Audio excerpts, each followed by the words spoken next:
So Jesus, when he said, why are you so fearful? What happened? Why are you so fearful? What happened when I said, let us cross over to the other side? Then, yes, I know the windstorm occurred and all that, but what happened within you that made you think you were perishing? Could it be that the enemy spoke that notion, that thought? And the disciples were able to recognize that that's from the enemy. The reason why they were not able to recognize it is because they were too distracted by all the commotion of the wind and the waves. So the enemy says, here's a perfect opportunity to speak my lies. So because of the commotion, the disciples were not able to decipher and recognize the origin of the notion because of all the commotion, and the enemy took the opportunity.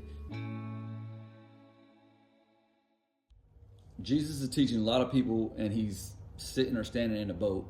Then he's done preaching, and he tells the disciples, let us cross over to the other side.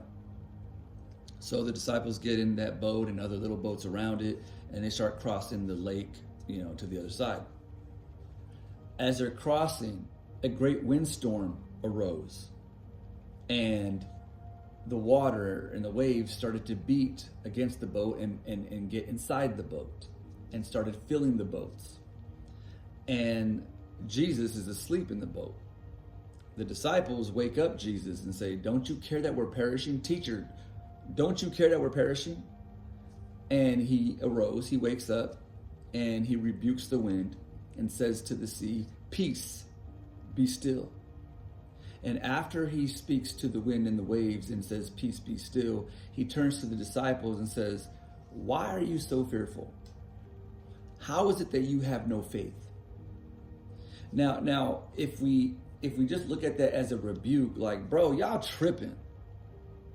Like, man, I'm sleeping over here peaceful, and y'all tripping because the wind and the waves. Like, y'all chill, relax. Like, hey, wind and waves, chill, because you're scaring the kids, right? Instead of just a rebuke, if we slow down for a minute and actually take the question of the Lord and ponder that for a moment, for real, like when he said, why are you so fearful? No, really, that's a real question. Why? Why are you so fearful? And how is it that you have no faith? So when Jesus is asking the disciples, how is it that you have no faith? What if it's a real question? What happened when I said, let us cross over to the other side? Then, yes, I know the windstorm occurred and all that, but what happened within you that made you think you were perishing? I understand the physical, the wind and the waves and the rocking back and forth of the boat, and you see the water filling up and your socks and shoes are getting wet. Yeah, I understand the physical, but what happened inside of you that you had the audacity to say, we are perishing out of your mouth, when I said, let us cross over to the other side? Now keep in mind, whenever Jesus or the Lord God says, let us, it's a done deal. Let us make man in our image. Let the earth bring forth. Let there be light, right? And it was so. So when God says, let us, or let whatever, it is so. It's going to happen. It's the done deal. It's stamped as it's a wrap. It's done. Consider it done. So when Jesus said, let us cross over to the other side, we're crossing over to the other side. He said, let us cross over to the other side. It's what he said is going to happen. That's what we're doing. But when Jesus told them, how is it that you have no faith, and why are you so fearful? Let's pause and really ponder that for a second. Could it be that the lies of the enemy, the notion of we are perishing, that idea or the thought that we are perishing because of the wind and the waves, originated from the enemy? But the way that thought or notion or idea was allowed to enter into the disciples' hearts, minds, or whatever, or ears, is because they were distracted by all the commotion. They couldn't decipher the origin of the notion because of all the commotion. Jesus said, let us cross over to the other side. okay, I hear your words. I'm down with that. I'm cool. I get in the boat. I'm with you, Lord. Let's go. Let's do it. And we cross it over. But then the commotion occurs.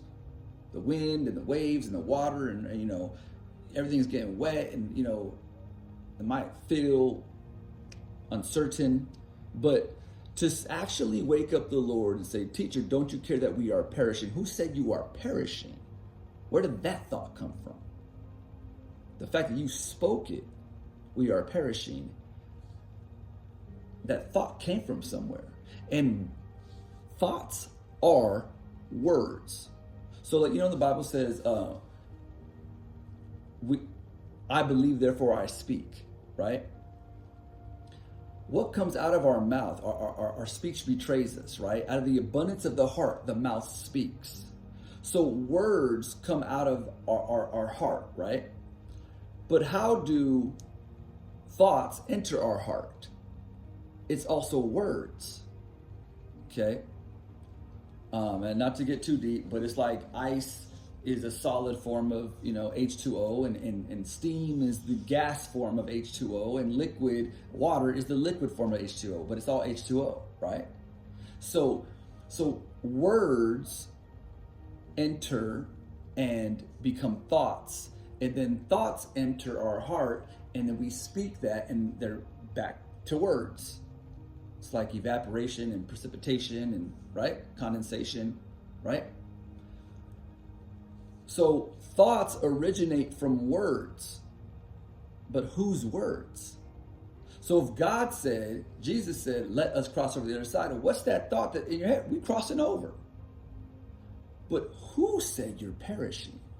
Why did that thought enter your head? Who spoke it? And here's the thing. Could it be that the enemy spoke that notion, that thought? And the disciples were able to recognize that that's from the enemy. The reason why they were not able to recognize it is because they were too distracted by all the commotion of the wind and the waves. So the enemy says, here's a perfect opportunity to speak my lies. And not just speak my lies, but put these words in your, as thoughts, so that you think it's legit, or whatever the word I'm trying to think of, so reasonable enough that you're going to speak it. Okay, and I'm not going to get into the power of words, and when you speak it, it becomes your reality. I'm not going to get into that right now, but the enemy speaks lies, and then, to shape our thoughts, and then we internalize that, swallow it, right, and then speak that, spew it. Okay. But here's the key right here, though, of this whole little discussion. How did the enemy get those thoughts into the disciples' minds or hearts or ears? How? It's because of the commotion. He took the opportunity to use the time of commotion, all this goings-ons, right? All the turmoil, all the commotion, to say, now I'm going to speak this to you. You're not going to recognize it's me. So because of the commotion, the disciples were not able to decipher and recognize the origin of the notion,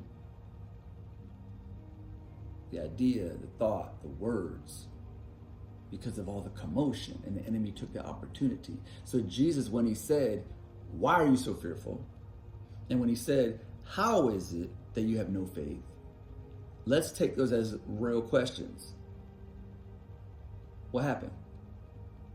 What happened? So here's the encouragement. So maybe we're struggling with what the Lord gave us. And through all the commotion, amidst all the commotion, the enemy is able to speak doubt, lies of fear, and lack of faith. And maybe that's what we're struggling with. And we're panicking. Like, Lord, what's up? Lord, what do I do? Lord, what do I do? Where do I go? Right? I need to know what's the instruction, what's the direction, where we going, what we doing, Lord, what's up? Okay. And the Lord is like, yo, peace. Be still. Peace. I'm not just telling the wind and the waves. I'm telling you, the wind and the waves of your heart. The wind and the waves of your mind, all that water that's, splashed up in your mind, and now it's like, peace, relax, relax, be still, relax, relax. Okay? I love you and I care about you. Okay? We don't need to panic. We don't need to rush. I got you. I'm in the boat. I said, let's go to the other side. Rest, like me sleeping in the boat. Rest in my word. Don't worry about what it feels like, the rocking of the boat. Don't worry about what you see. Don't worry about what you hear. All the wind that you're hearing, all the waves that you're seeing, all the water that you're feeling on your body, all the rocking, back and forth of the boat. Like, don't worry about none of those senses. Your external senses, your eyes, your ears, your right, touch, feel, smell, whatever. Don't worry about your senses. What did I say? Stand upon what I said. Don't worry about your senses. Stand upon my sentence. So I'm saying this to you all, whoever's watching this, but this is so very encouraging to me, myself, in this period of my life right now, the stuff that I'm dealing with. Don't worry about what you see, feel, hear, smell, touch, taste, whatever. Don't worry about your senses. I'm not asking you to rely on your senses, and I'm not asking you to figure it out. I'm not asking you to figure out the puzzle of what you ought to do with your life. I'm not asking you to calculate. I'm not asking you to figure out the Rubik's Cube. I'm not asking you to do nothing. All I'm asking you to do is rest in my word. So if you're struggling with the commotion, as you're trying to just keep in step with the Spirit, trying to hear the Lord's instruction, okay, Lord, you said this, right? We're going here, right? Okay, cool, right? And then there's commotion and you're not sure, relax. And no need to rush. There's no need to rush. And I believe it's Proverbs. It doesn't say haste makes waste, but pretty much it does, in different wording, say that haste makes waste. So don't rush nothing. Don't try to jump ship. Oh no, we're gonna die. Let's jump in the water. Okay. Oh yeah, that helps. Right? Like don't panic. Relax. All right, that's it. I think I'm gonna just repeat myself a billion times. All right, peace.